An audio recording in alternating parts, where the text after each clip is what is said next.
Hello, everybody, and welcome to the aftermath of AEW Collision. Yes, folks, say it with me.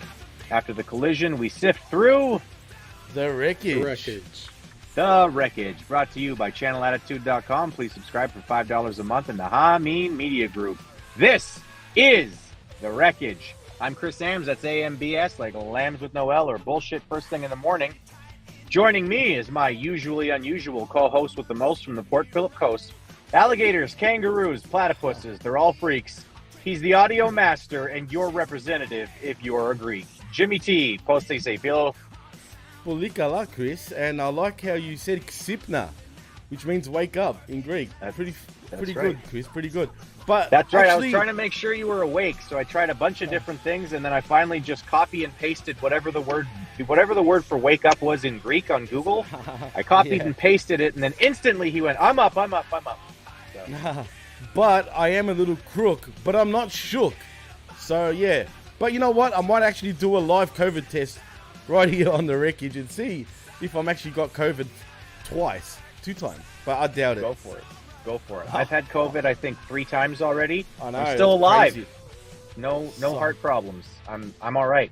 All right. So joining us today is the man on whom you ought to bet, a podcaster, a twitcher, and the motherfucking vet. Vet, welcome to the show.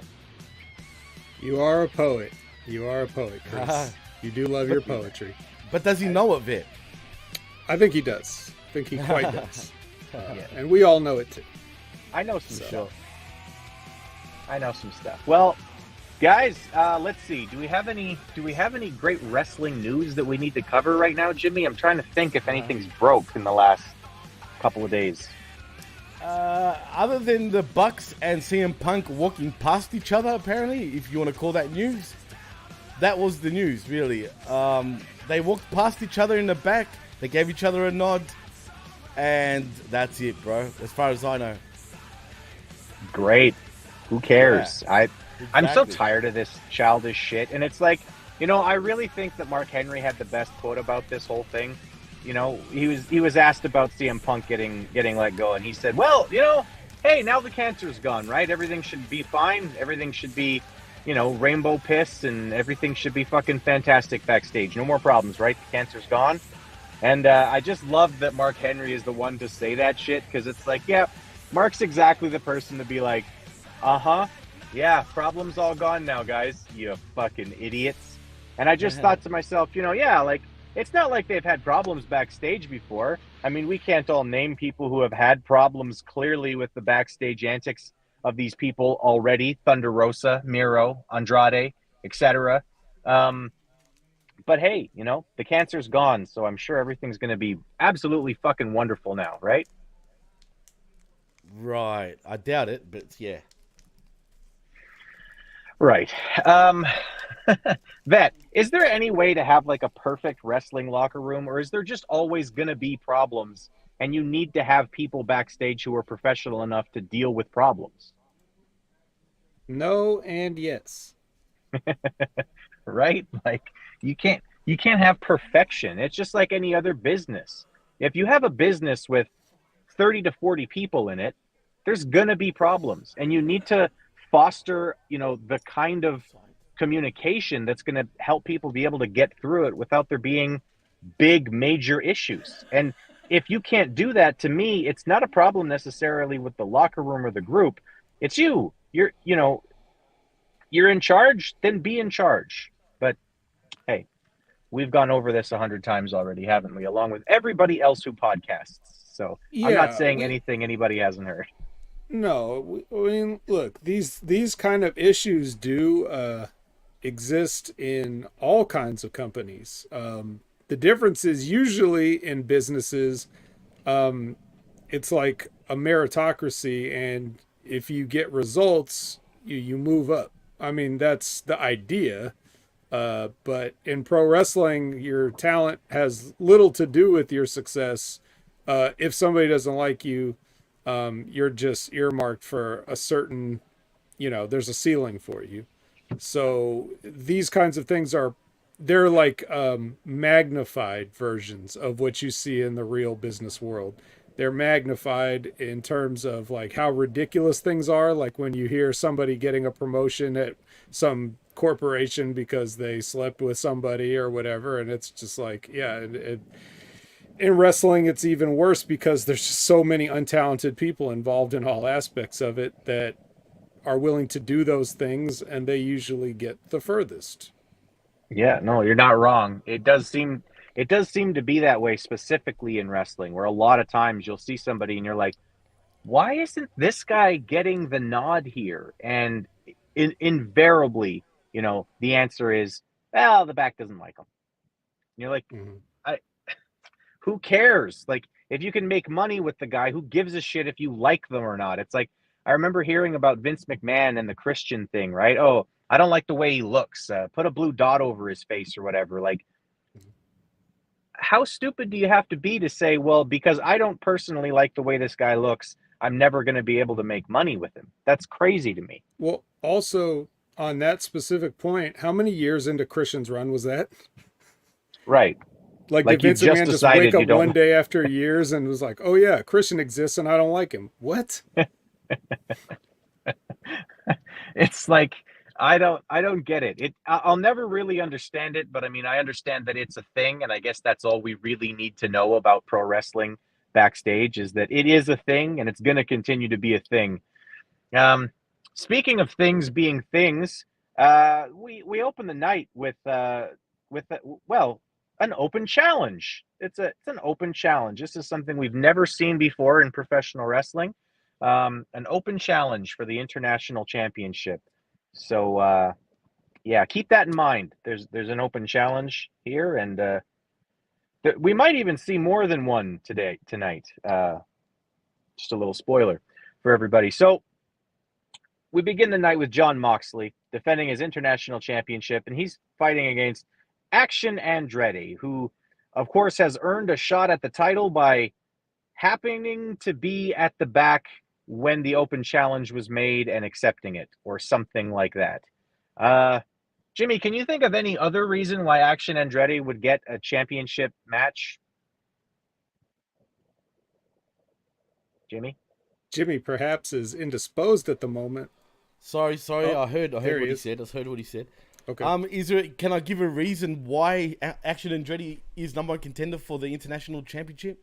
Right. Like the last several times that I've seen Action Andretti, he's been losing tag team matches with the other Martin guy who doesn't have a backward leg. True. Well, I'll tell you why. As the comment king in the chat says, it's because of AEW. No reason. That's why. I mean, can I give you a reason? Not really. I don't understand why he's number one contender, but that's AEW. He happened to be the one in the back who accepted the open challenge. That's the way open challenges work. Anyone can come get it.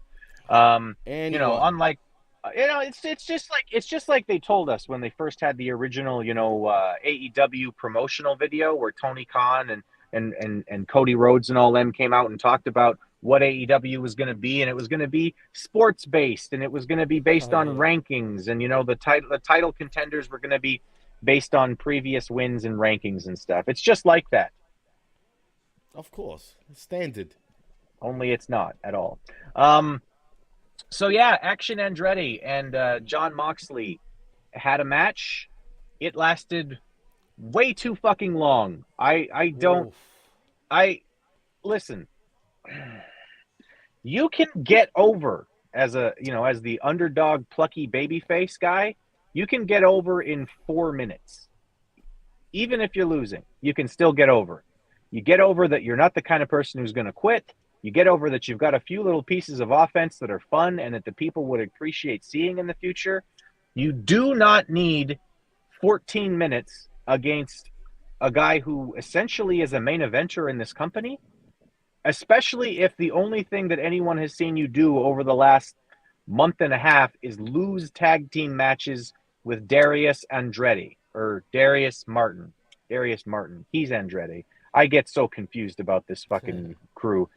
Vet, like, why does this company continue to do this where they keep putting these people who are clearly not on the level of their opponents in 14-minute matches where they have to show every single piece of offense that they have. Like, what's the thought process there?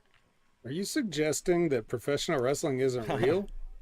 Because let me tell you something, brother. The reason that Jon Moxley wasn't able to put Action Andretti away in any less than 14 minutes was because Orange Cassidy kicked the shit out of him at All Out. He was lucky to survive that match, let alone win. And so, you know, whereas a healthy Jon Moxley could have probably dispatched young Mr. Action in 4 minutes or less, this is not a healthy Jon Moxley.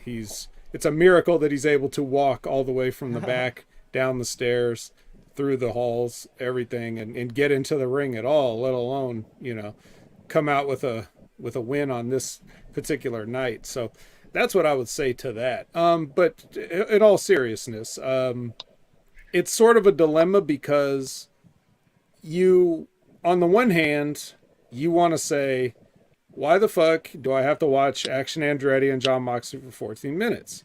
On the other hand, we also want to say, well, goddamn, these guys only get to work once a week, if that. How are they ever supposed to get good?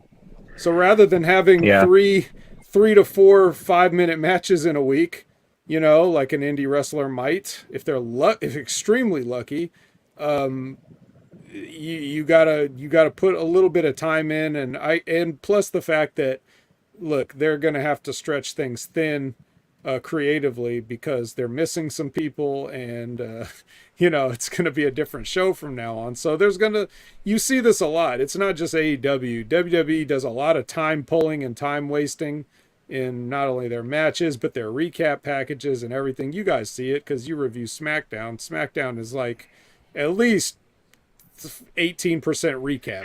So yeah, you see companies wasting time because they have to fill the time and they don't have the creative to do it. And so that's why you're going to see it realistically from a fair answer standpoint. That's why you're going to see stuff like this.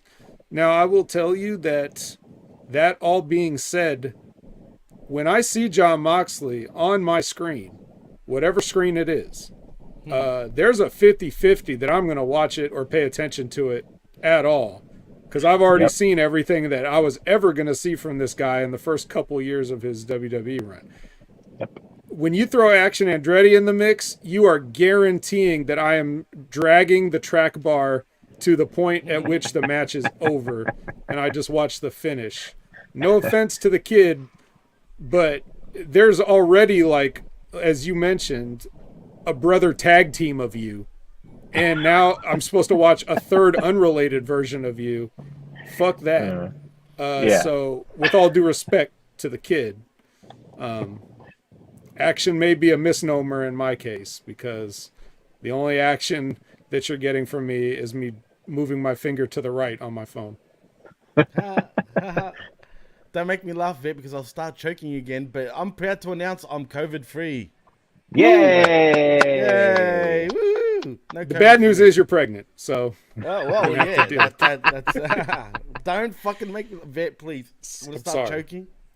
I forgot. I gotta be unfunny.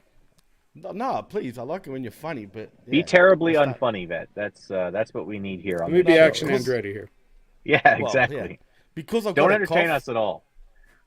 Because I've got a cough. The second I start laughing, that's it. It's done. I'm over. And I'm trying hard not to cough now. We'll try to make really funny comments so that you can hack your lungs out on the show. That'll be fun.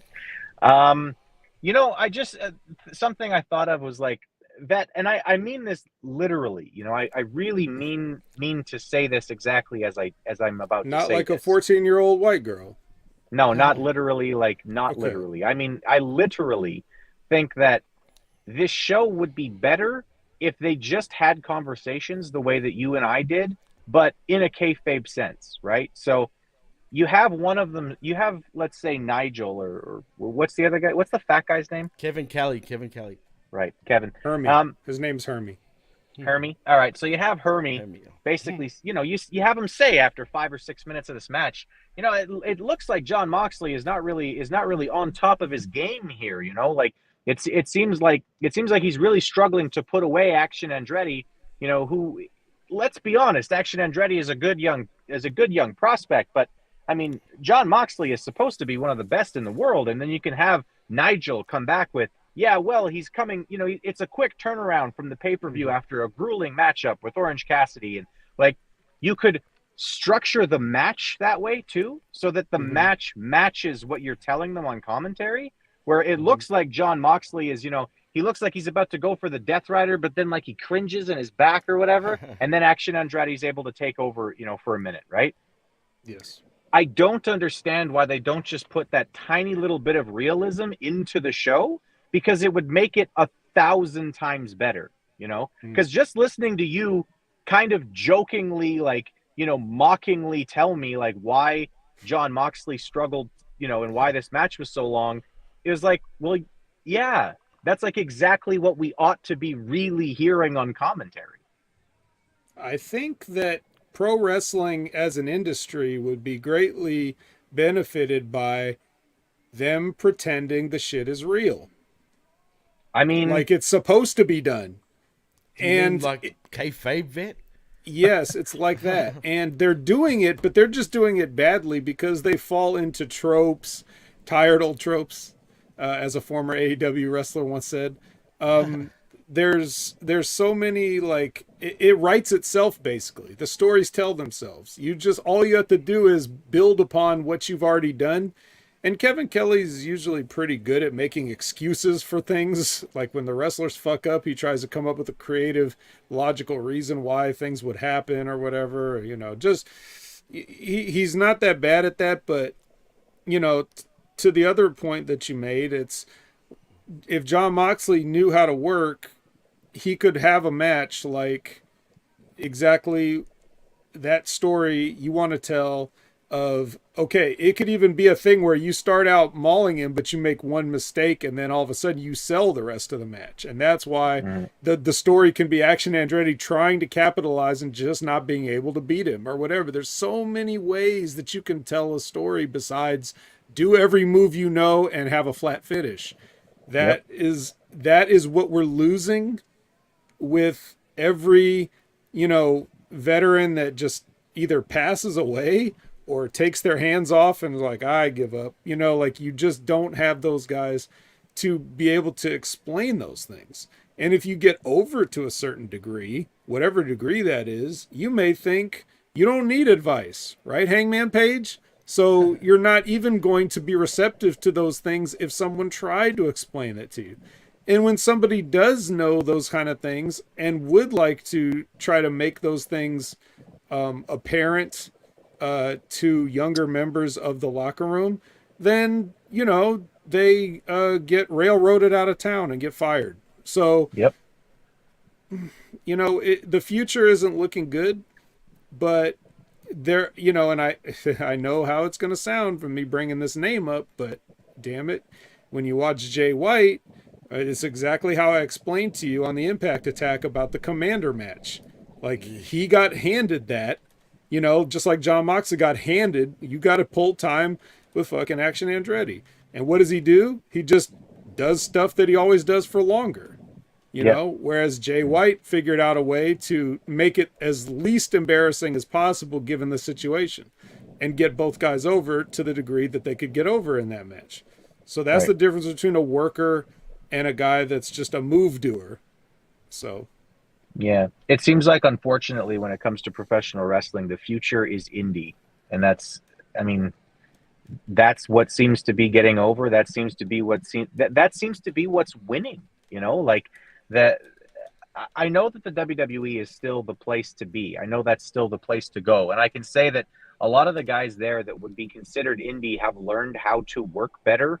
I don't think that Sami Zayn exactly does what he did on the indies. He's learned how to work a bit. I think that, the same can be said for Kevin Owens, right? Who was always, I think, better than that, but would sometimes indulge in the nonsense. And I think that he does that way less now. But so much of what's happening in AEW seems to be that the office really is saying to the guys with the bad attitudes and with the stupid fucking ideas, hey, we agree with you, buddy. Jungle Boy, we're going to pick you over CM Punk. Brandon Cutler, we're going to pick you over Jim Ross. And it's like, to me, it's so simple and basic, like that they're making exactly the opposite of the right decision. It's not just that they're making the wrong decision. They're making the wrongest decision that they could possibly come up with in the back there. So it's insulting. In fairness, there's no, like, we don't like it, but they open up their own restaurant and they should be able to serve the food they want to serve. Nobody's forcing us to go and eat the food. So in that sense, what they're doing is perfectly acceptable, but it's just not going to be good for business going forward, because eventually when this is all that's left, I mean, where do you go? They're already like really, really overdoing pushing the envelope on a lot of things. And so you can't raise the bar any higher. It's called, there's a term for this, hot shotting in a way. Yeah. So, well, and like listening to, like, watching a lot of arguments and stuff online, especially in the Twitter space, right? You see people arguing for AEW. And a lot of what I see is like, well, listen to the crowd. The crowd really loves it, right? And I'm like, okay, I don't know if you guys have ever seen, like, those kitchen nightmare shows where that British guy, whatever his name is, goes to like the struggling restaurants, right? And he tries to save them. But the Hell's Kitchen guy. Gordon Ramsay. Yeah. Lord Gordon Ramsay, yeah, that's it. All right, so Gordon Ramsay, he goes to these restaurants, right? And inevitably he says, okay, you have to change this, and this in order to be successful. And what I always hear from these failing restaurateurs is, but our regulars like it. And he's going, yeah, do you want to keep getting the same fucking regulars, or do you want to be able to grow your business, right? It's a very simple, they get in this situation where they're like, oh, but like, we won't get the same, 700,000 people watching us if we do things differently. And it's like, but you have the possibility to have 3 million people watching you if you do it right for long enough. No? Like, Jimmy, do you like my comparison?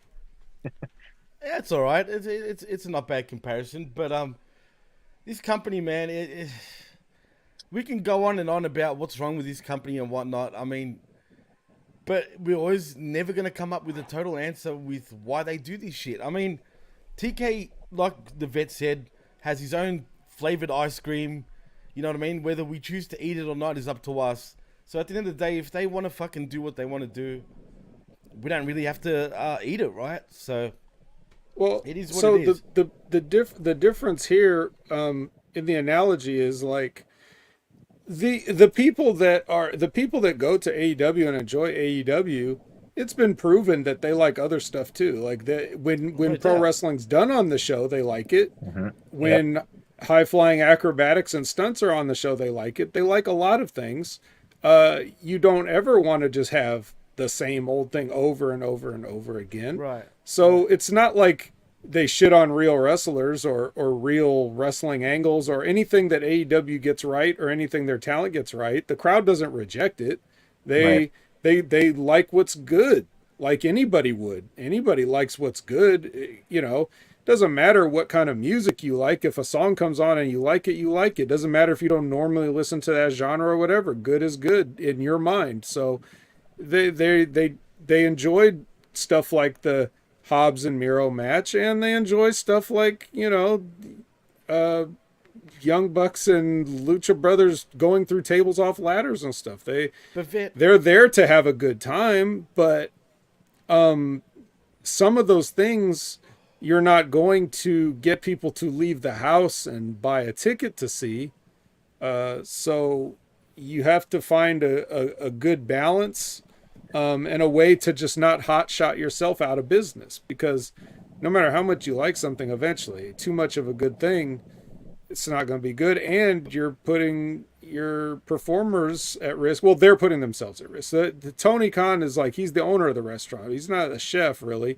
He just he lets the other chefs make the dishes they want, and he realizes at least that he's in no position to question them, because I think that's the approach that he takes. I think he just thinks like, well, I'm not a wrestler and they know better than me, so I can sort of tell them what I want, but ultimately I leave it in their hands. He doesn't know how to tell them to have a better match or whatever. So, I mean, he knows that much at least, but I don't know. But the thing is, Vet, if you're having a battle royal every second week and every other second week you have a fucking tournament, how many times can you get away with that, man?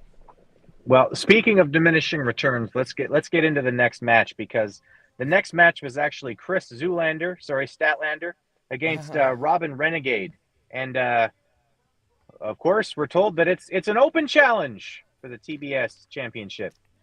We're gonna get one more fucking explanation of an open challenge that's gonna happen next week for the tag titles. I mean, does Tony Khan not understand the idea of diminishing returns? Like, you have an open challenge to start your show. Okay, fine. I think it's overdone in general in pro wrestling, but fine. You do an open challenge. And then in the next match, you have an open challenge. And then 45 minutes later, we hear about next week there's going to be another open challenge. We're having another tournament to discover who the number one contender to the world title is. We had a battle royal of tag teams, which is always confusing to me, to discover who was going to be the number one contenders for the tag team championships. And it's like, I don't need you to do exactly what you said you were going to do, you know, with the rankings and stuff, but can we get a little bit of that? Because every other week there's a tournament or a battle royal, and there's, you know, open challenge, and then the next match is an open challenge, and then the next match is an open challenge again. And you're like, why don't you get how to use these things judiciously in order to get the most out of them?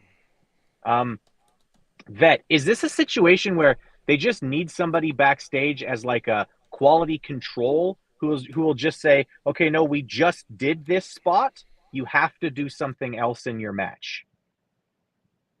I mean, yeah, you could have somebody that does that, but I've been saying that all along. They need a heater, man. A heater. They do. That's not. I don't think that's what the heater means, but I don't need somebody to be backstage. Someone that can take all the heat, other than TK. I don't need somebody to be backstage willing to smack the shit out of somebody. I mean, I would take that at this point, but like, all I need is just somebody backstage with a fucking, you know, with a sheet in front of them going, all right, opening match. It's an open challenge for the international championship. Okay, match 2. You want to do an open challenge? No, you can't do an open challenge. We just did an open challenge. Okay, match 1, we've got a choke out finish where it's a tag match where both members of the winning tag team are choking out the opposite team. All right, cool. Match 2, you want to have both members of the winning team choke out the losing team? No, you can't do that. We just did that in the previous fucking match. You can't do that. You need to figure out a different finish. Is it a question of people have just given up? Like, they tried to do that for a while and it's just too much? I don't know. There should always be somebody like that. Wasn't QT supposed to be that guy? Like, I don't know. Maybe he's a trainer, is he not? Doesn't he train everybody, supposedly? Oh, God. Well, look, let's not get into that. But we are saying that he allegedly claimed that he was supposed to be helping Tony with some of the TV stuff. I thought I remembered hearing that. Perhaps I'm mistaken. But that's not somebody I would trust to be in that position in any case. You know, because we want somebody that's seemingly intelligent or whatever to be in that role. They would have to understand things. So I wouldn't nominate him, but, you know, just somebody. Yeah, I guess it would be nice, but we're not getting that. So what else happened in this match, Chris? Did Robin Renegade pull it out and become the new TBS champion? No, but I will say this. Shit. The Renegade sisters, they're really good. Like, I've talked about how good I think these two are every single time I've seen them. And I can confidently say that this was the best Chris Statlander match since she's come back. And by a good significant portion, this is the best match that she's had since she came back. At one point, she hit like a snap German suplex that looked entirely unsafe. But other than that, this was this was a decent little match for Chris Statlander, and I really do not want to give her any of the credit for the match. I think that Robin Renegade basically pulled her through a decent match here, and then lost to her finish. We'll get into to everything that happened afterwards, but just in terms of the match, Vet, you're the vet. This is like your thing, right? The Renegade Sisters, are they as good as I think they are? God, I don't know. They're fast forward material for me, but that's everything on Ring of Honor, so I can't really be blamed for that. So yeah, I didn't really pay that close of attention to the match. This was I heard it. Sounded fine. It sounded fine. Oh no. Jimmy, I let's like the get your Renegade. opinion on it. Right, I actually like the Renegade Twins, man. I think they've got something, in my opinion. They've got great aggression. I love their aggressiveness. I think both of them together are just killer bitches, man. Like, I don't know what it is about them, man. It's just, I feel like they kind of get it, man. Except after what happened here, they've been squashed. Like, you know what I mean? And he's supposed to ever build them up. Right, and that's the thing. I don't know if they've signed yet, guys. But if they have, they're not doing much with them other than the same old shit every time we see him. Yeah, they're in Ring of Honor more. Okay. Well, I can't stand watching that shit right now. Yeah, I'm not watching that. I'm not. That's like when Jimmy says, "Oh, but if you saw that episode of Being the Elite," and I go, "Stop, no." I haven't watched Being the Elite in a while now. I only watch it. Sometimes it'll play for no reason, like while I'm watching YouTube, and then I'll be like, "Oh fuck, all right." Wow. Well, that sounds an awful lot like the guy who excuses his watching of gay porn. He's like, "Well, it came up next, so I mean, I might as well just leave it on." Fuck off. Hey. Anyway, settle down, Chris. Getting away from the Greeks. We'll talk about the aftermatch of this match here. As the Renegade Sisters, they come in after Chris Statlander gets the win, and they jump her. And out comes Jade Cargill. That got a pretty good pop from the crowd. She comes down. She takes out the Renegade Sisters. Looked like they weren't quite sure what she was going to do there.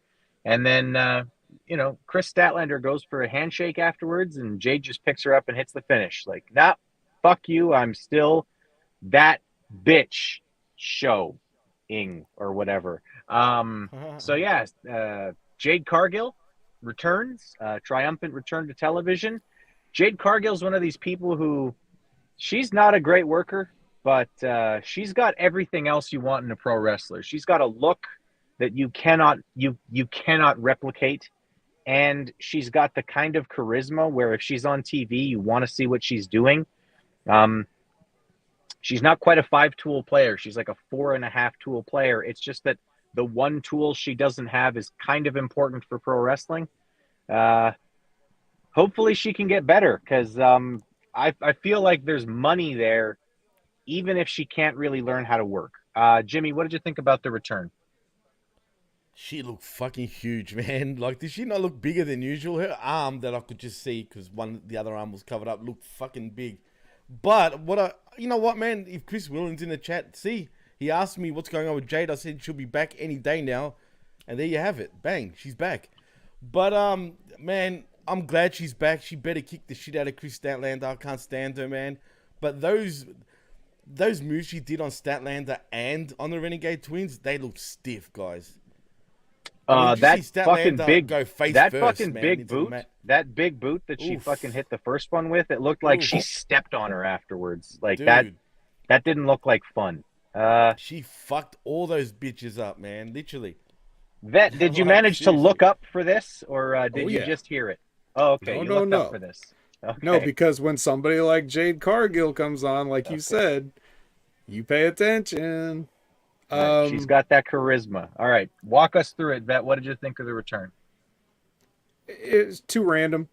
Was this another desperation? Like, we need to call this in because we're in trouble. Is it one of those? Maybe. Who knows? Or maybe it was time. I knew she would come back eventually. Because I know that some of the things that she was saying made it sound like she wouldn't. but I also know that she's in character when she does those things, because the real Jade is like, seems like pretty nice, and she seems very like respectful and eager to learn about wrestling and stuff. So with someone that's had as few matches as she's had, she's doing well, I think, on the curve. But the thing I'm concerned with here is, I think because the match was over and the Renegade twins attacked Statlander, I think they should both be fired. I think Statlander should fear for her life. It's not a safe working environment. She endangered everybody there at Collision, all the production people. And I don't know about Jade. She should at least be suspended, on her big return, because this was not a sanctioned match. This was not a contest. This is just people going into business for themselves and being unprofessional. So I definitely think the Renegade twins should be fired, 100%. I think you could take that a step further, Vet. I think you could say that, the Renegade sisters, they endangered all 2,700 people who were there to watch as well. It was it's serious. It's serious stuff. They got to get a handle on all this violence happening in AEW. Even though this was after the fact and I was watching it, on my phone, so it had already happened, I still felt a little afraid, when I saw the Renegade sisters attack. So yeah, feared for your life. Very hostile. Can I ask you guys though, either one of you two, should Jade be going for the World Women's title? And this is from Josh in the chat, as in TN Kupina. He asks, should Jade get her TBS title or go after the world title? What do you guys think? Well, obviously she's going back for her TBS championship, but don't you think she should move on to a world championship, especially that Soraya's got it? Yes. Yeah. Yeah. Simple answer there. Yeah, I think that Jade Cargill is too big a star to be going for a secondary title.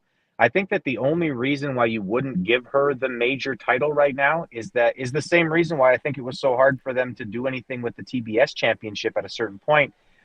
How do you realistically beat her? And I guess, Chris Statlander beat her, but like, even then it was an open challenge after she had already defended the title against somebody else. So you have Chris Statlander win. She's a babyface, but she doesn't win it in a babyface way. That's Hogan beating Yokozuna at WrestleMania 9. It's not a babyface way to win the match.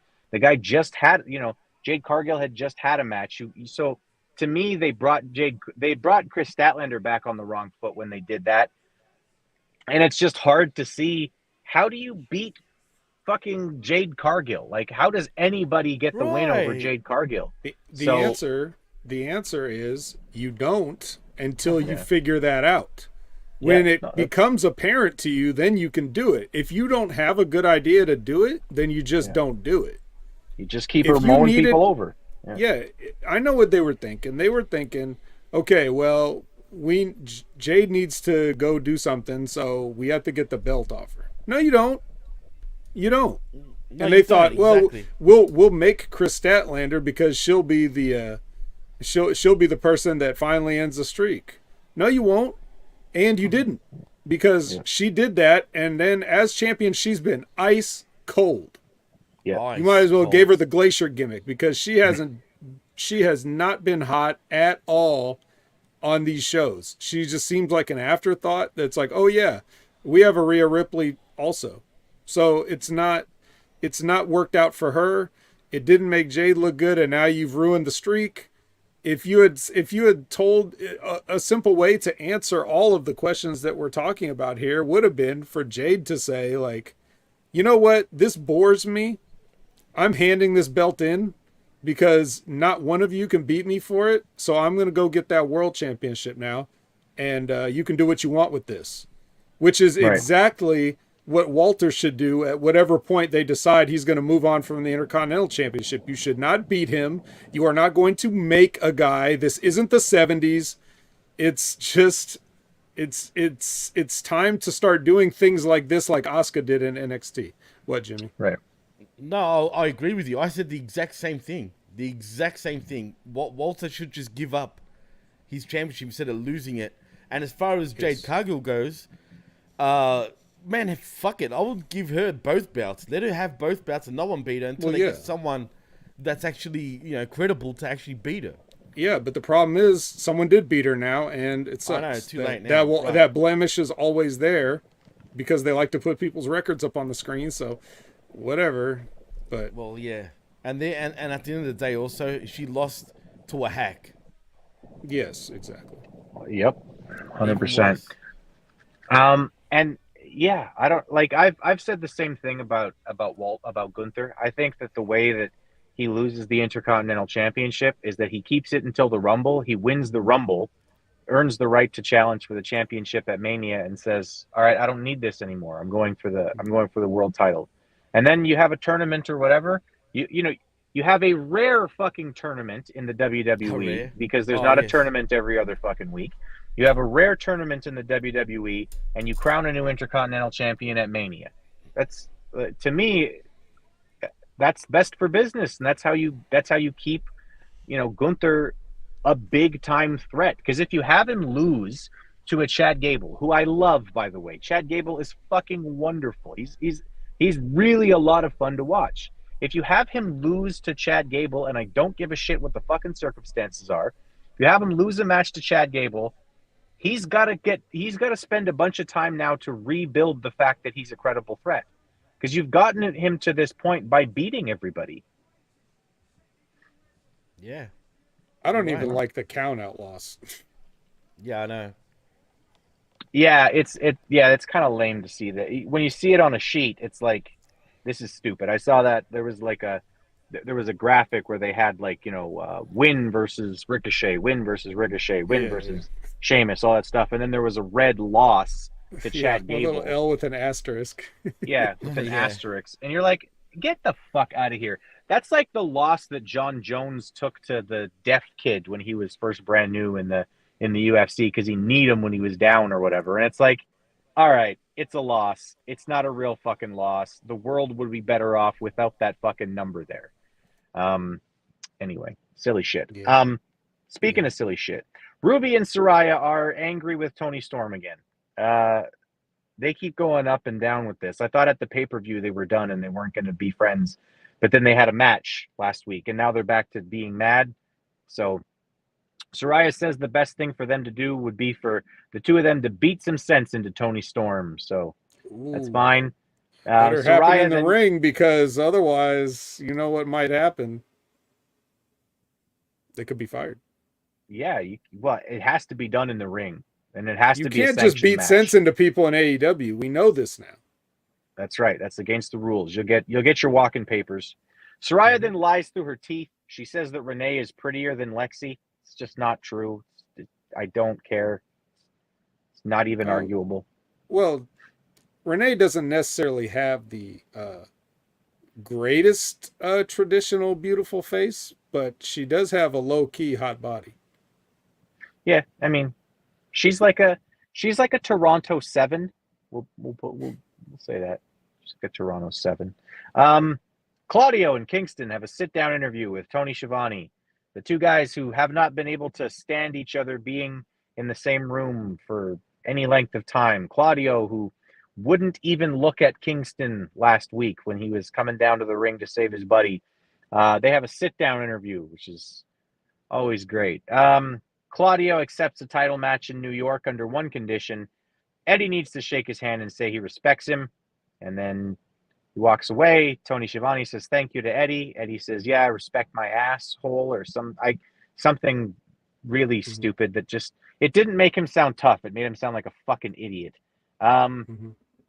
So yeah, that's going to be a match. Does anybody have anything they want to say about this? Because I just assume keep moving. Just that, I mean, I do like Eddie, but he does those things like you say. Like, he almost sounds cool, and then he'll say something that sounds uncool, and you're just like, oh, almost. I like the, I do like the reserved Ring of Honor champion, Claudio, but it's just, like, when he does promos and stuff, which, again, you're not going to see because you don't watch Ring of Honor, but what he does is he has these promos, and they go on, like, he keeps having, like, he has, like, 10 closers in a row. like in his promo. Like he keeps saying a line, and it's like, yeah, go out on that, and then he keeps talking and does another one, and then it's like, oh, surely that's it, and then he just keeps on talking. Like he's like that guy that, you know, like he doesn't know how to end the conversation and just fucking leave, you know. So that's kind of how Claudio is. But other than that little thing, which can be corrected, I've enjoyed this version of Claudio. It's the best he's seemed since his you know, very European thing he did in the WWE with the United States Championship and that cool Swiss rap song he had as an entrance theme. Swiss rap song. I missed that. I'll have to You go don't check remember that that? out. Go back. Yeah, go back and look through some of his Antonio Cesaro themes, and you'll find a cool rap song he used to have for an entrance. Yeah, Sweet. No, all I remember is the Oh my fucking God. sirens. The chat knows. The chat knows. Come on, somebody in the chat remembers the guy rapping in French or whatever it was. I need to hear that, man. I need to hear that because it's not ringing a bell for me. But I'm just gonna quickly look it up out of curiosity. Was it his first You thing? look that up. Will. Maybe. But it was around that time when he was doing that, you know, coming out with the white and red, and yeah, he still had his first name. That, yeah. All right. I Anyway, remember Chris, him yodeling. Remember when he used to yodel? I don't know if this was. I don't know if this was part of that or if that was when Vince McMahon decided he was going to go full red. But anyway, yeah. What's after this, Chris? What's after this sit down? All right, next up here, we've got Juice Robinson and the Bang Bang Gang versus Gravity, Dios del Inframundo, which means God of the Underworld, and Aerostar. Yes, okay. The Bullet Club I just Gold want to have- say first off, I just want to say that like they tricked me because as soon as I saw Jay White, I stopped moving it at 2x speed and moved it back to normal speed. And by the time they got to the ring, I realized it was just the cardboard cutout, so I was fooled, and then I sped it back up. What do you mean it was just the cardboard cutout? It was Cardblade. That's an important member of the Bullet Club. It is, but they didn't focus on him during the match as much as they could have, so I just sped it up for time's sake. That's true. I'm pretty sure he was on commentary. You'd prefer him in the ring. Yeah. Okay. Kelly tried to pitch to him. Yeah, I heard that. That was fun. All right. So right away here, I noticed that the referee tries to kick one of the Mexicans out of the ring because he didn't make a tag and just jumped in the ring without making a tag. So the referee is basically telling him, no, you get the fuck out of the ring. The referee is actually like trying to get him out of the ring. They do a far pan because they don't want to fucking focus on the fact that the referee's telling him, kid, no, this isn't how fucking wrestling works. And then you hear Juice Robinson having to save the spot by going, I saw it, ref. I saw him tag in. And I'm like, oh, God bless you, Juice Robinson, but fuck, what a fucking company, man. Like, this is supposed to be television. This is supposed to be a prime time TV show. Well, yeah. We got rid of the guy that said we don't do that on Saturday nights, so I guess he thought everything was fair game, right? Everything was fair game. All right, so... And just quickly, you're right, Vet. I just heard it. It was 2013, Cesaro. Ah, okay. Maybe we can play that at the end instead of the bullshit. I'll do that. And it was in Elton French. John cover. Yeah. It was in French, right? The song. I think so, yeah. Yeah. That's the one. Anyway, sorry, Chris. Continue. Ew. Do we have to listen to French? Anyway, Francois. I'm a Canadian saying that shit. It's good. It's good heat. It's good heat. See, because he was a heel then. That makes sense. All right. Everyone loves that song. Going by the comments too. All right. So a few seconds after this, Gravity and Aerostar are in the ring, double teaming somebody for about 35 seconds, which pretty sure that's not allowed either. Is that grounds for firing? What do you think? I mean, man, like this company is so, and it's the faces doing it. The faces are cheating, and the heels are following the rules, standing on the corner, waiting for their tag, while their partner is getting double teamed. This is what this company does to me. It's like, I don't know. This show was supposed to be different, Jimmy. This was supposed to be different. I told you. We're done for now, dude. I told you, man. It's going to be fucking Dynamite 2.0 now, unfortunately. Without Punk, that's what we're getting. A second stick of Dynamite, yep. Yep. Fuck. All right. Flip, flip, flip, flip, flip, flip, flip. That's my notes. That's actually how I wrote my notes. Flip, flip, flip, flip, flip.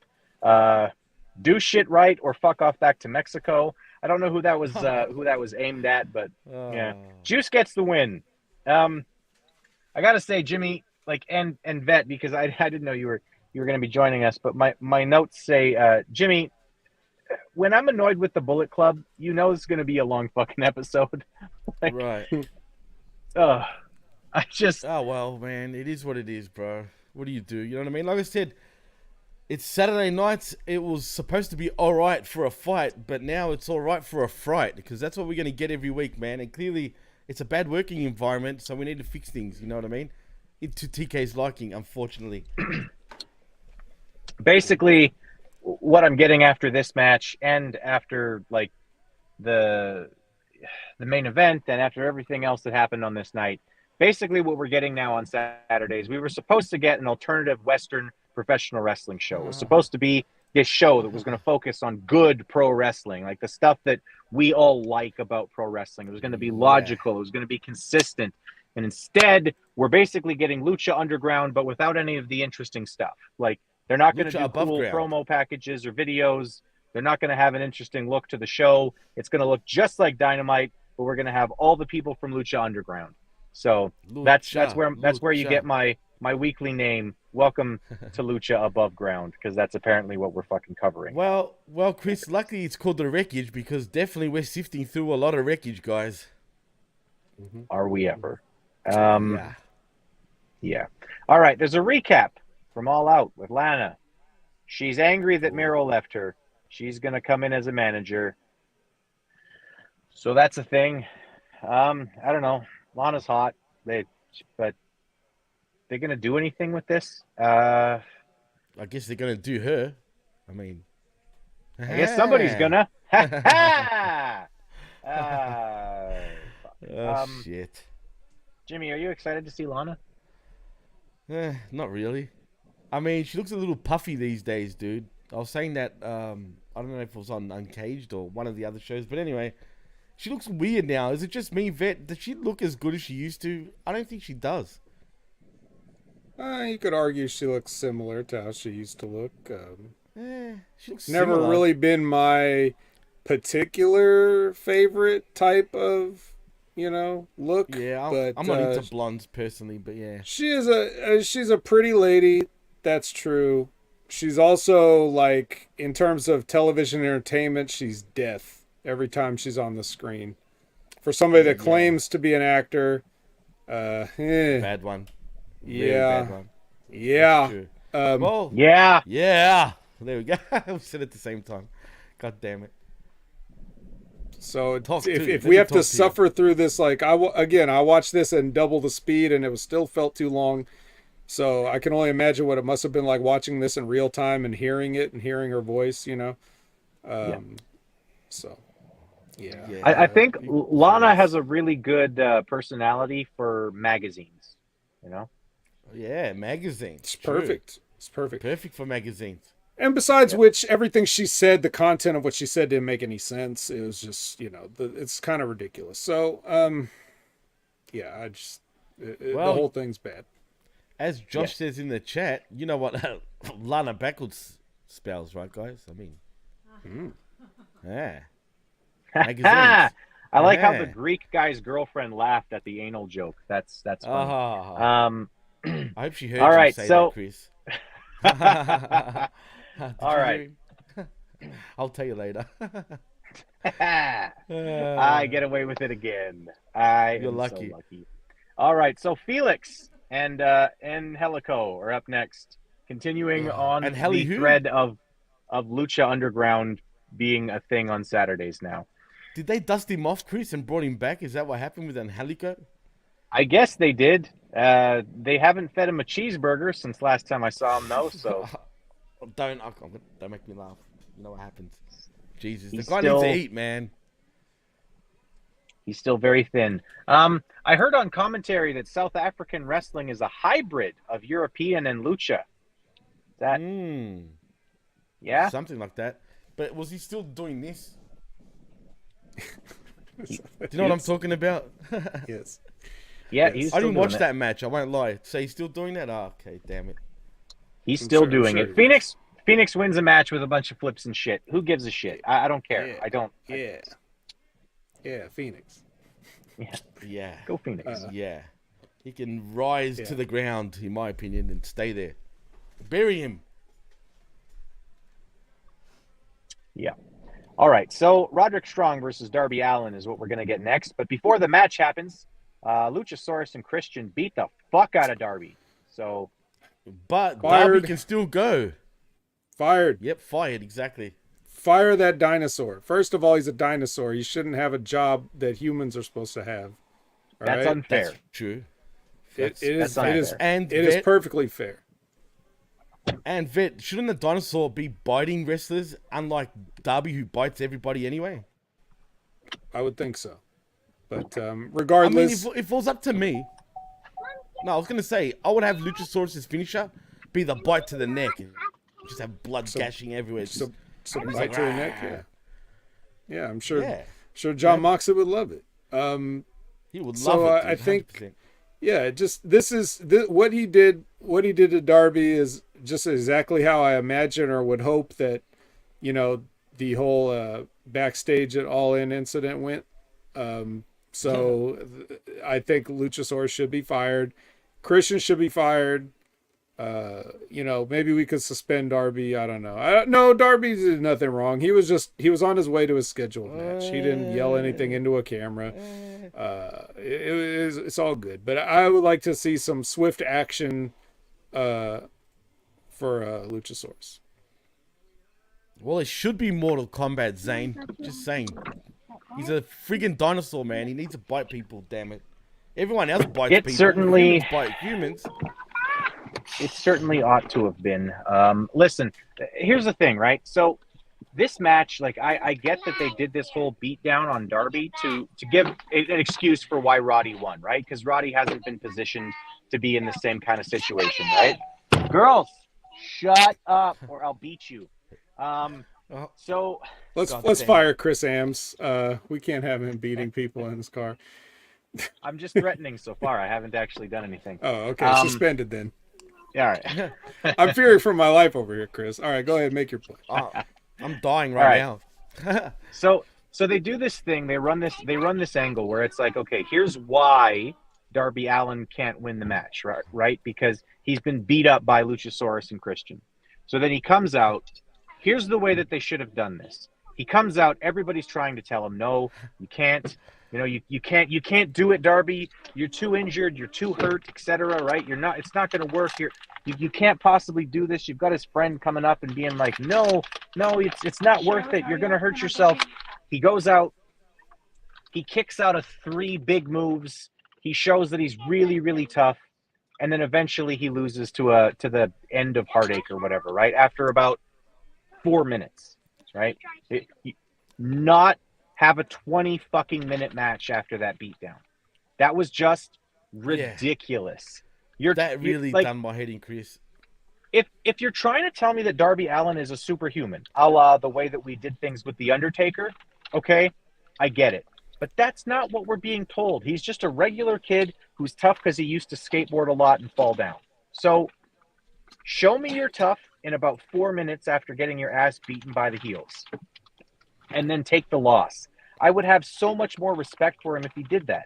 I mean, am I missing something here, Vet? Is that what they should have done, or did they do the right thing here by having him go 20 fucking minutes after getting his ass kicked in the backstage? Nah, it's too long. But in the kind of what I said about the first thing, they're pulling time. And I don't think Roderick Strong is one of those cases like Action Andretti where he needs the reps. No. But they probably just don't have anything for the show. So they wanted to, if you got Darby Allin is, for all intents and purposes for AEW, a star. So if you want 20 minutes of your star to be on the TV in case people are tuning in, maybe that's a good thing. But other than that, it doesn't make sense for the business that you want to get over. No, it Right. doesn't. So I would much prefer your version of it, but then we're also going to get 10 minutes of something else we didn't want to. So I guess in the in my a la carte world, Yeah. I'm just saying, like, because Darby Allin is one of the foods I would order, I'm okay. The fact that he's on the screen more, that's the only consolation I can take from this. Like, I must look at the silver linings of things.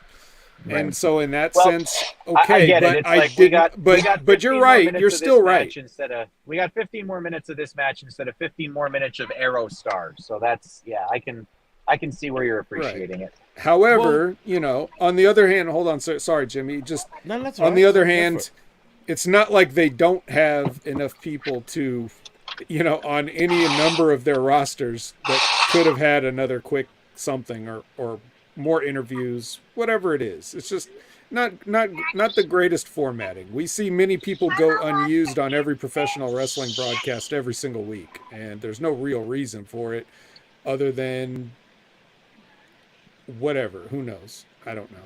Yeah. You know what? Other than, hey, it's AEW. Yeah, sure. Exactly. But WWE does it too. That's why I say that. I think AEW is a lot more guilty though compared to WWE. But still, you're right, Vet. But in saying that, what I don't understand is these guys are trying to build Roddy Strong, correct? If you want to call it that, because he's a joke also. By the way, they're building him. This is what I don't understand.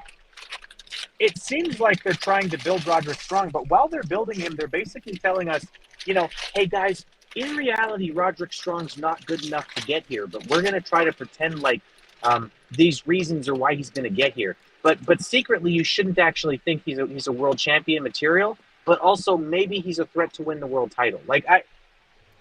Why? Look what they did on Dynamite. Was it Dynamite, I think, where they showed the vignettes of him and his family, and apparently he was getting abused growing up and whatnot. And tonight on fucking total babyface fucking shit. Yep. Yeah, right, the same stuff they did in NXT, by the way, too. Yeah, it's true. And then last night on Collision, they're showing these. Sorry to say, and I've got no problem with it, but it is what it is.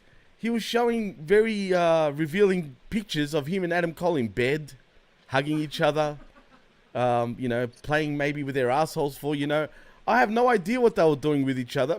Well, I'm just saying, that's what it looked like. What were they doing in the same bed? Anyone? I don't know. I'm just saying, and they're playing huggies. And I'm not talking about the friggin' diapers. You know what I'm saying? Honestly, Jimmy, I imagine that you know a lot more about what two men do in a bed together than anybody else does, being Greek, Wow.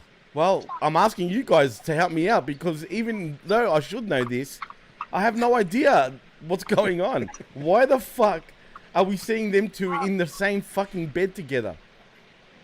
Anyone, help me out. Someone tell me. Yeah. Fuck. We don't get it either, Jimmy. Nobody Roderick really understands. Strong breaks backs. Sorry, Powerhouse Hobbs. I'm sorry. That's just the only way we can put it. He breaks backs, it? That's right. Well, the Messiah, even. The Messiah of breaking backs. Well, Mr. Bebe breaks necks. Just saying. I wonder how. That happened. Yeah. Mr. Bebe is the top of the mountain, so together they're broke back mountain. Hey, that's nice. Well played. I like it, Chris. But the point of the story is you're building Roddy Strong as supposed to be a credible opponent. Yet him and Darby, how long did that match go for? About 20 minutes, it felt like. It probably wasn't, but it felt like 20 minutes after Darby got his backside handed to him by a dinosaur. Should have been a 5-second squash match and done. That's it. It tells a story, both ends. Roddy wins. Yep. Darby now is hurt. But no, instead we get a match. It's unanimous. Yep. It is what it is. All right, so some contrived nonsense on the outside with AR Fox and Nick Wayne, who I don't ever see. I don't ever need to see either of them ever again. That leads to an end of Heartbreak by Roderick Strong for the win, finally. Again, would have been so much better if this was a 4-minute match. And Roddy got the quick win, but you got to see how tough Darby Allin is. Next up, there's a jazz musician in white snapping his fingers. Apparently, he's from Ring of Honor. I don't know. He talked about violence a little bit. Who the fuck was that guy with the long hair and the beard? Oh my God, Vinny Marseglia. Oh yeah, Vinny. Sure. Yeah. You don't know He was Vinny? one of. You know what? I'm not even gonna tell you his backstory. Fuck him. Fuck him. Fuck this stupid gimmick that they're doing. The Righteous. Well, the Righteous. Terrible. Well, that was supposed to be with Bray Wyatt. Funny enough, recently. Oh, who cares? Fuck them. I know. Fair enough. Yeah. Yeah, well, they were he's supposed close to. friends They were with Jeff, supposed to be so- with it, so they're just going to do the bootleg version of it on a completely different wrestling company. Get out of here! All this fat guy does is come out and he just puts his hands on his suspenders. That's like his one move. Like he just keeps doing that because he doesn't know what else to do. And then, you know, I can't tell you how he is in the ring because I ain't watching that. I'm fast forwarding it, but still, Yeah. that's where these guys are. They're in Ring of Honor. They're called the Righteous. They're doing one of these stupid ass gimmicks that they think is cool, but it's not. So yeah. This with the comment of the day saying, "Wish Rob Right. Zombie without shoes." And much like Rob Zombie, you look at him and then you're like, huh? And then he opens his mouth and he's just some nerd. So you're like, oh, well, that kills it. And then that's it. That's basically what we get here. 5-star Yo Jimbo Right. says in the chat, Nick Wayne versus Roderick Strong for the new AEW title would be awesome. 5 stars. Yeah. 5. Make it 10, Like Jimbo. we said last week, we're building up to that Nick Wayne versus Jack Perry main event at the next. Fuck Yep. this shit. That's all I'm saying. And I'm going to smash myself through a table and whatever is there. But if we see that, I will seriously, just I'm not done. watch the pay-per-view. I just won't watch the pay-per-view. But I understand your commitment, Jimmy. No. How dare you? I thought I was Will Yuta, damn it. Right. Oh, that's why you're upset. That makes sense. Yeah. You want the push. Okay, so next up, Wow. Daniel Bryan comes out for a chat with Tony Schiavone. He talks about how his daughter wants him to retire when she's about 7, and Have you he's heard going to this do before? that. And then the crowd boos a little bit, and then he says, "But if you know me, I'm not going to go anywhere until it's my time, because I'm not that kind of person." And he gets the crowd to cheer him and love him, even though he's still in the BCC, and he still tries to offer to have somebody join the BCC, which is a heel group full of heels. I'm confused again. Is he babyface or a heel? Or is he just a babyface on Saturdays and a heel on Wednesdays? What's going on? This company. Basically, he says that I know what he is. He is going to have a wrestling match against Zack Sabre Jr. at Wrestle Dream, which is a pay-per-view dreaming. that I didn't even know was happening. When is that? October 1st, actually, Chris. Coming up. Okay. I guess. Will we be I dreaming, feel like guys? we just had back-to-back fucking pay-per-views. I don't need another one for 3 months. Well, you're going to get another one. And guess what? After October 1st, you get another one November. Joy. They're slowly creeping to 12 pay-per-views a It's year. a great time to be a wrestling fan. The Yeah, best time to be a wrestling fan, boys. It's a fucking busy time to be a wrestling fan. Anyway, The best time, Chris. Shh. he's going to fight Zack Sabre Jr., who calls himself the best technical wrestler in the world, but Brian doesn't think he is. Yay. Ricky Sure. Starks comes out, and he's not okay being put in the background. Ricky says he's You going mean to Enzo Amore? take because it's in his nature. Enzo Amore. Danielson bigs up Ricky Starks. He says, "Hey, listen, you're tough, and we always say if you want to be with us, you've got to bleed with us," which just sounds really homoerotic again. That is Um, homoerotic. little bit. And then he looks like he's going to offer him a spot in the BCC, but Big Bill jumps him and he punches him a bunch of times, and Oh then my fucking and then God. and then Fire Ricky this stops guy. him. Ricky Can't stops teach him that, and he vet. goes, Stop it. Hey, Big Bill, stop punching Bryan Danielson because I want to do it. And then he jumps on Bryan Danielson and he starts beating him up. So I continue to like this pairing. John Moxley came out and he took a big boot for his trouble. And then both of the established former WWE World Champions got beat up by Big Bill and Ricky Starks. Mhm. I actually liked that they did it this way. I'm happy that the heels actually got the upper hand here. Not only because Mox just had a grueling 20-minute match against the extremely dangerous Action Andretti, but also because this would be a really good way to make two guys. If you wanted to make Ricky Starks and Big Bill seem like a big deal, you have them dominate a feud against Bryan Danielson and Jon Moxley. This was well done. But he's going to lose, though. That's the problem. Yeah. So what's they're the point, definitely going to lose the feud, but this was well done. I don't have anything funny to say. This was actually a well done spot in the show. Tell me why I'm wrong. Oh, well, because, this should be, again, this is a fireable offense. You attacked a man that we all know came back early from an injury that he sustained in a competitive environment, by the way. So that's true. When you get jumped by somebody outside the ring, we now have a precedent on air for fireable offenses, and this is definitely one.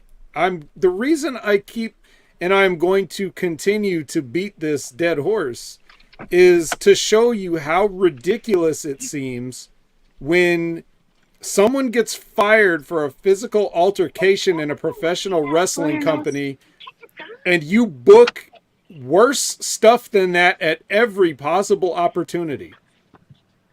Like, we're not talking about a front face lock here. We're talking about mounted punches on a guy that's like 3 times smaller than you. He must be really thirsty. When he's supposed to be out there for an interview segment. So, this is where you people are like, and CM Punk is fire. Why? Like, that's what anybody thinks, because we know this shit's not real. But now look what you're doing. You have changed everything. You have now made this public. At least with the brawl out incident, they didn't talk about it. They didn't even mention it. CM Punk just disappeared with a championship and wasn't talked about for 9 months. So at least you could say on the television program, well, they didn't really explain anything, but they didn't admit anything either. Now you've had Tony go on the broadcast and say what you said. And now if you say that, right, he didn't say what happened, but he said something happened. So now if you're a fan and you're just watching the TV show, you're going to Google it and you're going to find out all this stuff that we all found out. And then you're going to go back and watch this, or not. You're probably not. You're going to be like 20% of the audience did when he made that announcement and turned the channel. Okay, so that's what you're going to do. And then everything, if you do stick around to watch, everything's going to seem silly because it's all like people getting beat to shit and bleeding all over the place when they're just backstage or on their way to the ring for the match and attacked by a dinosaur, or in the ring for an interview and a giant man pummels you. And it's like, wait, what did I read CM Punk was fired for? Like, it just, face lock.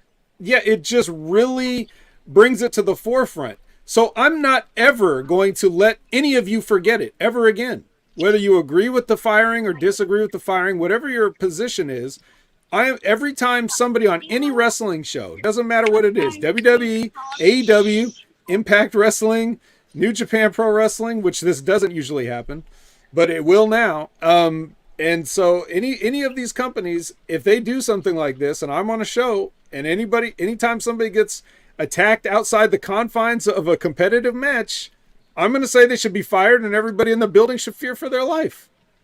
Yep. So get used to it. You know, I don't have a lot of wrestling merch, but I do kind of want to buy that shirt I've seen floating around that says, Chris, "I'm a feared for his life guy." That's funny. Wait, is there a shirt that fucking says that or nah? Yeah, there's a shirt. I want to get that shirt. It's funny as fuck. And also, I mean, if you wanted to bring I'm pretty sure Pro Wrestling Tees. Okay. If you wanted to bring this into the show, if you wanted to bring the whole situation into the show, and you wanted to keep it kayfabe, like, how? You wouldn't be able to. You'd have to be like, last night at All In, CM Punk brought a bazooka to the backstage area to try to murder everyone in the arena, and I feared for my life, and et cetera, et cetera. Because otherwise, you're just I don't know, like, it's so stupid to have brought it onto television. Like, just, you don't need to do that. You just move on with the show. And at some point in the show, you have the fucking announcer say something to the effect of, CM Punk was released, due to cause or whatever, and you just move forward. A really quick fucking thing on the show from the announcers. You don't come out and say, well, there was a tiny scuffle. There was a little bit of a skirmish, trademark, backstage, and we fired CM Punk because our owner feared for his fucking life. I can't. It's so stupid. I'm with you, Vet. Bring it up every fucking time anything happens because it's ridiculous. You got it, pal. You got it, pal. Yeah. Alrighty. So next up, we've got the main event. See, this is what happens. When there's no news and when I'm in a car with my kids, the show goes a lot quicker. So we're at the main event. It's time for Penta versus Samoa Joe. So the question that I had at the beginning of this match was basically whose style is going to win out in the match, because these guys have vastly different ideas about professional wrestling. And I thought, is Penta's nonsense or Samoa Joe's hard-nosed style going to win out here? And the answer was mostly that Samoa Joe said, listen, Penta, we're going to have a wrestling match. I'm going to give you 2 flippy things to do, and that's the fucking end of it. We're not doing any of your stupid shit. This match was fine. It wasn't a great match. It was fine. But I walked away from this just being like, I fucking love Joe. Because Joe is just a no-nonsense kind of person, right? Like, he just is this guy who's going to go out there and go, you want to do a thing where it looks like you broke my arm, but then I finish the match with a choke? No. You're going to try to set me into the arm break thing. We're going to get everything that we can out of it with the threat of violence rather than the actual visual of violence, but then I'm going to counter it because it wouldn't make sense for me to actually choke you out after you break my fucking arm. So, Samoa Joe continues to be a fantastic professional wrestler, shocking nobody, and wins this match. Vet, did I miss anything? Only that Samoa Joe should have been fired for what he did at All Out when he grabbed up MJF on his way to the back and everything like that. MJF should be suspended and fear for his life. Samoa Joe should have been fired. So other than that, though, for this, it seemed like everything took place between the bells. So I can't say that anything from tonight should get him fired. But the thing about Penta is I really like him. Always have. Even in Lucha Underground, funny enough, when he was the most luchaist that he could ever possibly be, he wasn't one of the guys that did a lot of flips. He really still doesn't. He does that over the top rope flip on occasion, and he did it. He doesn't really do flips. You're right. Yeah, he did it on this night, but he doesn't always do it, and he does like to do too many Canadian destroyers and things. And so there are some holes in his game that he could shore up, but a lot of it is more like, he could be a punch kick guy and he gets over on his look. Like, just look at him, and that's most of what he needs to do right there. He's got the coolest, outfit and stuff, and the coolest face paint / mask and all that stuff. Yeah, it's when he gets way too over the top with his Cerro Miedo thing, like where he does like the whole... Yeah, you already did that 18 fucking times. Stop it. Yeah. He daintily removes his glove finger by finger, and and the person just stands there and watches. Like some of that can go sometimes. But of all the luchadors, Penta has the least to correct. So Joe probably doesn't have to say too much to him. Because a lot of it he kind of knows already. I think he just has a lot of fun out there and gets a little carried away at times, but mostly he's fine. More grounded. So I like him, and it was a good pairing. The match was fine, like you said. What do you want? Samoa Joe. Come on. Samoa Joe. Samoa Joe's fucking awesome. Yeah. So Collision has Collision has kept up their tradition of having a mostly fast forwardable show until you get to the main event, in which you may want to actually put some time in. I do believe we skipped over Keith Lee's backstage promo. Oh yes, we did. Which is fine because it was nothing revolutionary or groundbreaking, but because Keith Lee is one of my people that I order off the a la carte menu, I just thought it fair to mention it. Well, if what I'm fancy hearing one is, piece sweater. If what I'm hearing is correct, poor Keith Lee. Poor Keith Lee. Poor Bearcat. Row. Don't call him that. Don't call him that, Jimmy. Don't insult him, man. Okay, Crabcat then. Row. You call him. You call him the limitless one. Oh yes, the limitless one. Yeah. Yep. Very At one point I just want the ring announcer to do that fucking that thing properly, because he introduces him and it's for he is limitless Keith Lee, but he should announce his weight first, right? Weighing in at 410 pounds, for he is limitless Keith Lee. Yep. Then he can make his weight whatever you want, because he's limitless. He's limitless. Keith Lee.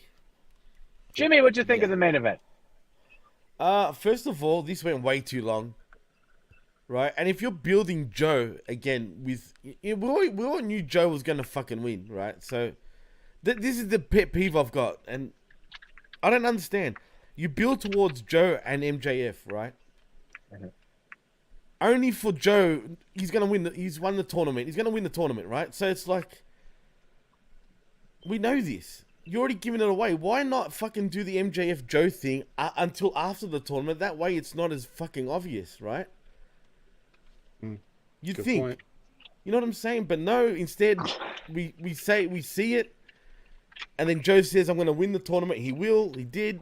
That's that. I mean, it's stupid. And did Penta give him a black eye? Did anyone notice his black eye? Anyone? Might have. That's all right. He did. Gave him a black eye. So, zero miedo to you, Penta. He probably did it with his glove. So I guess he needs to be fired too, right, Vet? You attack someone with an object. As long as the match was, it's okay. Whatever happens once the bell rings is clearly legal. We've proven that in AEW many times. Clearly. I mean, shit, it's not a bad working environment or nothing. Just saying. But yeah, I think Penta should be fired. Should be fired for Zero Miedo all the time. And why the fuck, for a guy that hardly wrestled in Japan, why is one of his finishes called From Japan, whatever the hell it's called? Made in Japan, sorry. That's the one. Yeah, why? It's just what the move is called because Takagi uses it. Okay, all right. I think he named it that back in Dragon Gate or whatever, so... Okay, if no one else does that move... Now, what's her name? Jordan Grace doesn't call it that. She called it the Grace Driver because she's a bitch. But, at least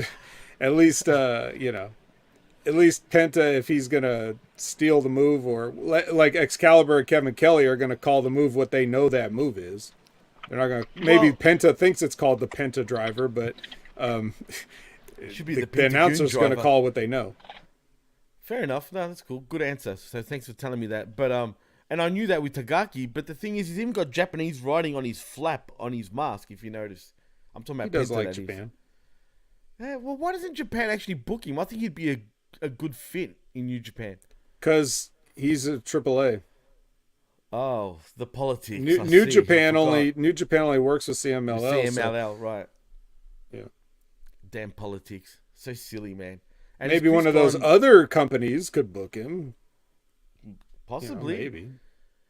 You know what's cool though? The thing about Penta Vet, he's looking great right now, man. I think he looks in career best sort of shape, right? He's been showing off his body. Why not fucking change his look a little bit? Fucking fuck the... Well, there goes Chris. Well, I don't know if he's coming back or not, but hopefully he does. Okay. Why shouldn't he change his look a little bit? Take off the shirt, be sort of topless. He's in great shape. It would sort of freshen up his character a little bit. Enough of this Zero Miedo bullshit. And fucking let's have Abrihantes get the fuck fired at this point. He's the fakest manager I've seen in my life, Vet. Well, as long as he's not attacking anybody backstage, you don't need to fire. Oh, true. But, that's true. See, Pentagon he doesn't have the kind of physique where you want to take a shirt off. Trust me. Doesn't matter what kind of shape he's in. He's only going to be in so good a shape. So he wants to have that. Yeah, because look, let's just say it's better that he just wears what he wears, because you can always change that up. Even if it's the same basic outfit, you can change the colors, you can change the designs, you can do all that stuff. But he's got his look, and it's the look people come to expect. You don't want to be a fan of somebody and then have them completely change the look when the look is mostly what, I mean, look, anybody and almost everybody these days can do what Penta does in the ring. So what sets him apart is entirely his look. So don't change that. Fair enough. That's cool. Go, Chris. We're just talking about Penta. Yeah, sorry. No, basically what happened was you guys started talking about Japanese wrestling, and I was like, fuck it, I'm leaving. No, just kidding. Just kidding. I'm just fucking with you guys. All right. So, yeah, it was a decent show. I'm going to give this a C. But again, like, it's starting to become more and more like, you know, like the way Vet has described it since the beginning, where there's parts of this show where I have absolutely no fucking interest in.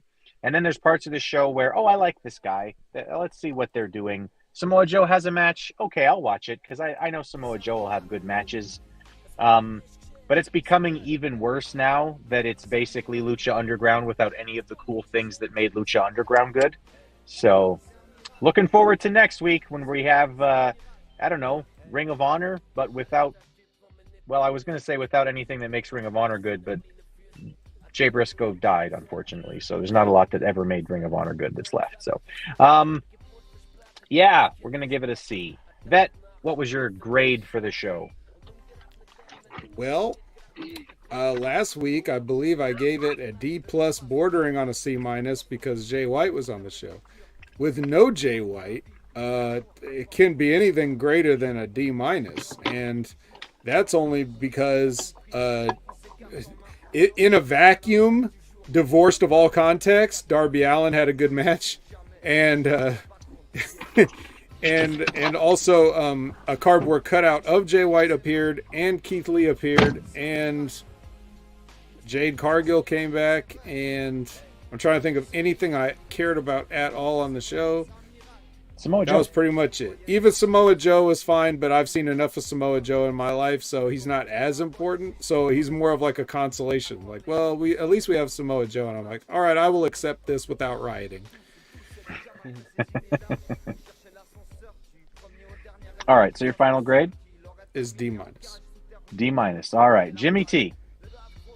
I will say D plus for Dynamite. That's why I'm giving it a D. It's a Dynamite plus. It's a Dynamite plus, literally. That's why. So yeah, D plus for me because it is Dynamite plus. Right. Well, that's unfortunately exactly how I feel about this show now. So wonderful. Sorry. Vet, tell the people where they can find you. Well, you can find me on all your favorite social media platforms at Opinion Haver. So whether that's Twitter or X, whether that's Instagram, whether that's any of your favorites, check it out. And check out twitch.tv/Opinion Haver, which I'll be in about 15 minutes if you want to ask more questions about all the wonderful things on this show. That or anything else you want to talk about. That's where I'll be. So twitch.tv/opinionhaver, very easy to find. You can find me on Monday night on the Impact Attack, 6:30 p.m. Pacific, 9:30 p.m. Eastern. If you want to join us live for a chat, which you should, Brandon and myself cover it. These two gentlemen have both been on the show and they're lovely. We'll have you both back on again, maybe separately, very soon. But I think it's Jimmy's turn. So whenever I feel like I should ask him to watch an episode of Impact, I will. This is not the weekend. There's gonna be like 3 shows I gotta watch. So I'm not looking forward to that. I saw a trending vet just before. Why? They had the 1000. Oh yes, that's right. And Nitro, like a special pay-per-view episode or something. I don't know. Look, I'll find out when I have to watch it. Right now, I'm just not thinking about that right now. And every Wednesday, Next Level Wrestling Review, Ray Hernandez, myself, 8 a.m. Pacific, 11 a.m. Eastern. If you want to join us live on YouTube and Twitch, check us out. Talk about NXT. I don't like that shit either, but I'll talk about it. And then I'll see you guys. Both of which have also been on the show. Thank you very much. You're lovely guests. We'll have you back again very soon. Unfortunately, Chris's schedule doesn't work out with the mornings, but whenever he does get a free morning, I told him just give us the Iggy so that we can have him on when he's able. Then we've got Wrestling with Rip Rogers on every Friday, except when they're not. They had an interview for members only of Gerald Briscoe. So they talked with Jerry Briscoe for 2 hours. The video is telling me it's 2 hours. When am I going to have time to listen to that? I don't know. But even if I'm not on Wrestling with Rip Rogers, they reference me every week, and it's very funny. So, I've got my own running gags that they use on the show, like concrete, and the fact that I know everybody in California. What does that mean? You'll just have to watch Wrestling with Rip Rogers to find out. And check out Stevie Richards. Check out his fitness channel. Check out his wrestling analysis channel. Check out his Patreon. Check out everything Stevie Richards. He's doing great stuff and very entertaining. He's got a new series he's doing where he goes over how people do moves properly. He did a superplex version with Bret Hart. He also did a Russian leg sweep video where he breaks down Bret Hart doing moves. Yep.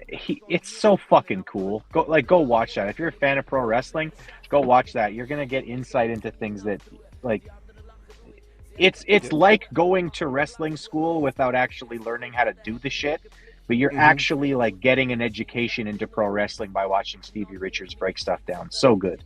Yeah, I'm just so glad he's doing something with wrestling, because the thing is, the WWE has a way of making people hate wrestling, and if you work there, it's even more so.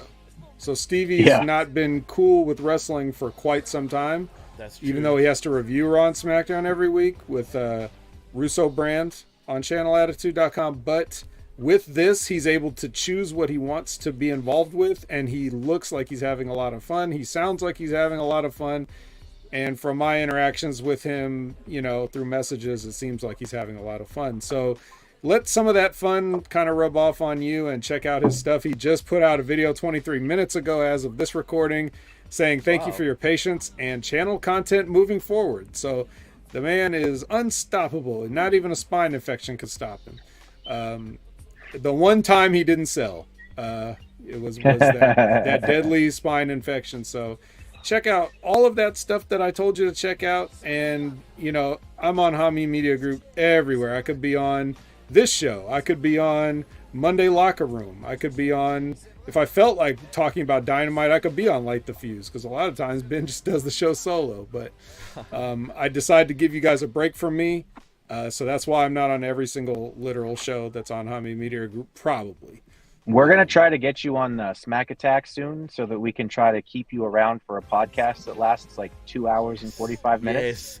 Yeah, we'll screw both of you. I was on the show for over 3 hours yesterday. Yeah, cracked. Well, that's your fault, Jimmy. If you're going to let John talk that long, instead of cutting him off, and you got to learn the cutoff as a heel. You cut the baby face off and tell him to go sell somewhere, and then start getting some heat, and then you take it home early if you want. Chris that's how is you the one do that does it good, man. Chris just disappears, doesn't say nothing, just leaves. They'll just be in the middle of talking about something, and I just log off. Yeah, and then he'll go, This is the greatest podcast in the history of our business, and I got to go. Good night. So I couldn't do that and just leave him on his own, man. But yeah, that was a record for me, man. It went over 3 hours. God damn it. Well, besides that, Jimmy, where else can they find you?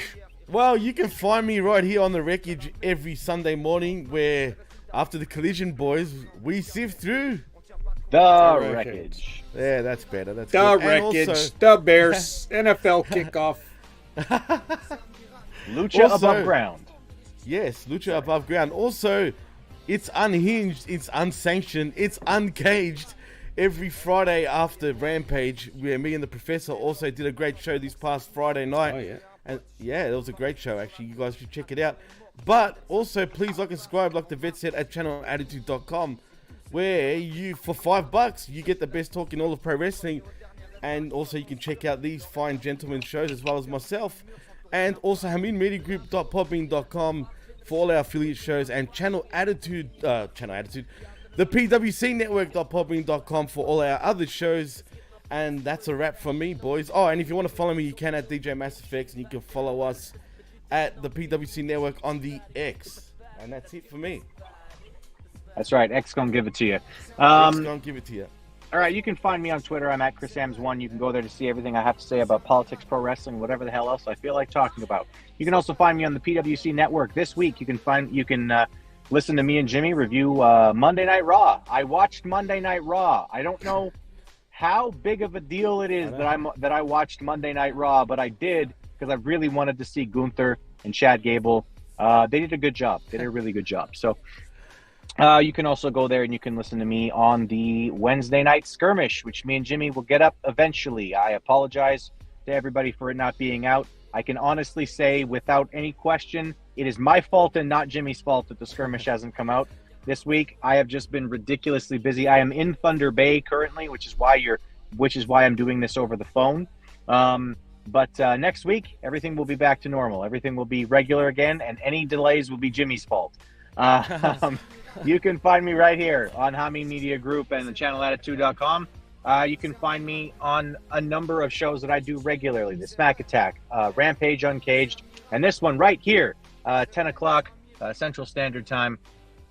After the collision, we sift through the Wreckage. The Wreckage. Thank you. You can also find me as I guest appear on a number of shows. Most recently, my guest appearance was on Impact Attack. That was a lot of fun, and I was glad to do it. Yes. Other than that, you can find me absolutely nowhere because I'm sneaky like that. Thank you to the chat. Thank you to everybody who was a part of the show. You guys are awesome, wonderful. Thank you. We'll be back to doing things normally. You'll see me in front of an actual, in front of an actual computer with my headset on again, basically as soon as tomorrow. And other than that, thank you very much. We love you. Goodbye. Olé. Olé.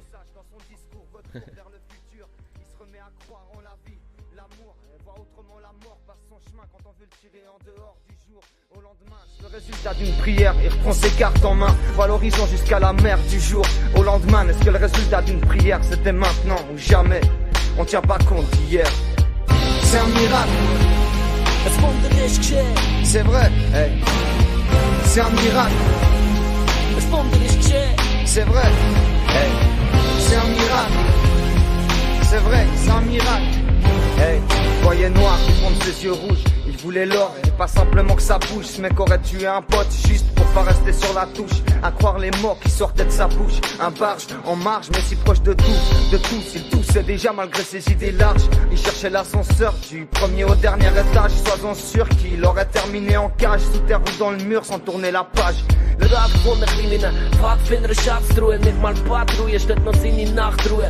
Die anderen lachen ruhig, sie haben ja die Macht zu Bub. Mach mal Platz, Bub, es gibt noch viel zu tun. Jeder hat einen Augenblick verdient, was die Sonne nur für ihn scheint. Welt in Ordnung, das bedeutet enorm viel, klein wie die Schweizer Währung. Shit, was wäre, wenn der Typ das wäre? Das wäre. C'est un miracle. Es Wunder ist geschehen. C'est vrai, hey. C'est un miracle. Es Wunder ist geschehen. C'est vrai, hey. C'est un miracle. C'est vrai, c'est un miracle, hey.